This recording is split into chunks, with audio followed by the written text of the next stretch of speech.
Well, thank you for joining us again for Tell It Like It Is Apologetics. We want to respond to a question and maybe tease you a little bit, make you start reading the Bible for yourself. Is there going to be a literal return of Jesus and a literal kingdom established? Go with me, if you will, to the book of Acts in Acts chapter 1. Let's look at something here for a moment. Verse 6, he says, "Then they therefore were come together.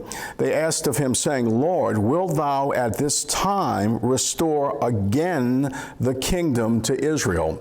Now, again, in other words, is the kingdom going to be restored? Is Israel going to come to their sovereign stance that once upon a time they had? This is a profound statement. Look at the answer. He doesn't say, no, God is finished with Israel because Israel crucified me, Israel disbelieved, etc.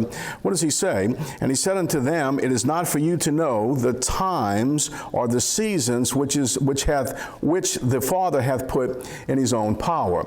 So he declares that there is going to be, again, a literal kingdom, but it's not for you to know when. Now, again, go back in your own time and read the book of Zechariah, the prophet, and you'll find Zechariah talking about what? The fact that Jesus, as he ascends further on, if you keep reading in chapter 1, the angel appears and says, this man, Jesus, I'm paraphrasing a little bit, as you've seen him ascend, so shall he descend in like manner.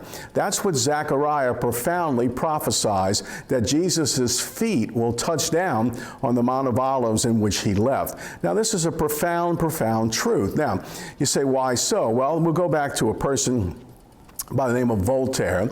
If you don't believe he said it, it makes no difference to me, but Voltaire purportedly has said this: for him to be a Christian, the Bible would have to be true.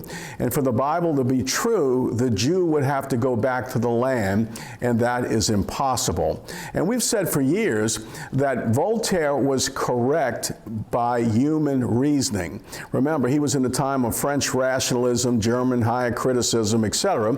And so from a rationalistic viewpoint, remember, in 70 AD, the diaspora began. The Jews were scattered to the four winds. So the concept of the Jews regathering from hither and yon to come back to the same place, the same geographical location, with the same language, the same culture, and establish a sovereign nation again was virtually impossible. No conquered people, conquered for over 3 centuries, exist today. They're assimilated in the conquering culture. Their language is gone, their culture is gone, etc., save for the Jew. That's a profound truth. And in 1948, what occurred? The Jews returned to the land. So what are we waiting for now? We're waiting for the Lord Jesus to return. That's what we're waiting for. Now, if the Jew had not gone back to the land, then Voltaire would maybe be correct, and you can't believe the Bible. But the Jew, in fact, has gone back to the land. It's a sovereign nation.